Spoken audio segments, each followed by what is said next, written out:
Alright, welcome to Cooking with Half a Pint. Actually, what I'm going to do is show you how to make a double-walled cat food stove. Really super simple. I did up the tutorial before, or the little write-up.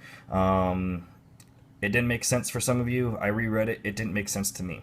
So I figured the only way to actually be able to help you guys out is we're going to make a video. The biggest question was how to get that little strip of aluminum. I did a big write-up on it. It didn't make sense. I'm sorry. So what I use is aluminum can. Rockstar, whatever, doesn't matter. Any sort of aluminum can. I said in the tutorial, what I use are coasters. I use 2 for the bottom. So what we're going to do is get your coaster, get your can, and what you're going to do is just sit here and score it. This one's full. I didn't feel like drinking it before, so you just keep going like this. It's going to go all the way around. You'll get a nice score mark on it. When you're completely done, what you'll actually be able to do is take it, press it in like that. You're going to break the score, and you just unwind it. What you end up with the bottom is basically it'll look like that. You'll have that cut off. You can actually save these and use them for another stove. I can show you guys how to do that later on. So I use, like I said, 2 for the bottom. I use 3 for the top. Again, you're just going to go around, set that on here just like that. Score it all the way around. When it's done, you're going to have the top like this. Again, I'll show you. It's really cool. You can actually put these 2 together and make a stove this way. Maybe if you guys want to see that. I don't like to waste things. I get bored. When you're done, you'll actually have a nice strip of aluminum. I've made a couple of them with these, with this last one. You'll have 1, 2, and then there's another one, finished product. These 3, you can actually make 3 stoves with 1 energy drink can. What you're gonna do now is use your ruler, and I've made these so many times I just kind of know by now what the measurements are. You're going to go through, and I do about 3.3 to 3.4 centimeters. I use centimeters because it's a little bit more precise in saying 1/16 of an inch. I like centimeters. I like the metric system. You're going to mark here, go over here, mark here. Oops. Aluminum is kind of a pain in the ass to work with sometimes. And we're going to go 3 right there. Now what we're going to do is use your ruler as a guide. And we're going to get the razor blade. Oops. Dropped it. Luckily I had a backup. Alright. And you're just going to score right down like so. Once, twice. Be careful. I've actually not yet cut myself with a razor blade. I've been pretty lucky. So now you've got a scored strip of aluminum. Fold it back on itself, and voila. And you've got 2 halves. Again, I've made these a few times. I know about how long they are. So you're actually going to go down and you're going to mark about, what was it, 19, well, it's actually 18.8, 5, 6, 7, 8. That's the end of the can right there. We can go to about 19 and a half or so.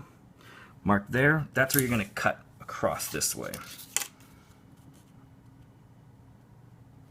Doesn't need to be perfect. You're just, using it for a little bit of clearance. And score there. Now you've got a piece that will fit on the inside here.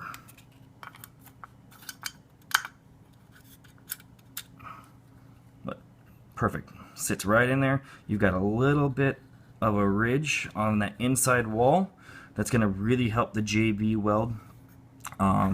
stick to it, make sure it doesn't leak, crack, or anything like that. So there you have it. There's that. That's, I know, was one of the biggest questions. It was one of the biggest questions I had after I made the video, was how to do the double-walled portion. As you can see, really super simple. One thing I did forget to mention, sorry, was after you cut it and you have that long strip, you're just going to get the ruler and you put it on the inside, you score down. It doesn't need to be pretty, doesn't need to look all that good, but that way you can actually have it fold open like that. Sorry, I forgot to mention that earlier. Got ahead of myself. So what we're going to do now is get back to the actual cat food can. So what we'll do is, I've already kind of pre-marked it, but what I do is, back to my handy dandy little things here, we're just going to sit here and mark it like that. Like I said, I like it just a couple of centimeters down from the lip, or a couple of millimeters down from the lip. Just mark it all the way around, and what we're going to do then after that is you can start to measure off your holes. I've actually made a paper loop that goes around it that I've marked off. You know, I've got ones for 16, 18, and 20 holes. This one here is 20. Again, I like 16, I'm not sure why, but when I make stoves, 16 just seems to be like a nice little number. I've already put a little hole here, but this is about where the second one would go. You're going to take a push pin, regular old push pin. I like to angle it down. Some people will go at it and just go straight on like so. I actually like to angle it downward. Get it in there and push it through just a little bit. You don't want to use too much force, but as you can see now, there's a nice little hole there on the inside.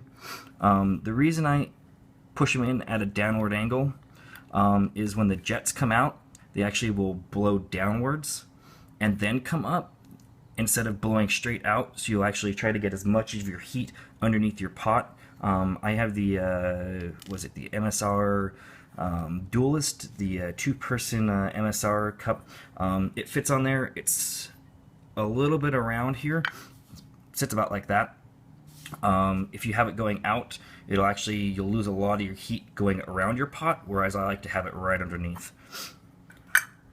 What we're going to do now is we're going to fix the piece of aluminum.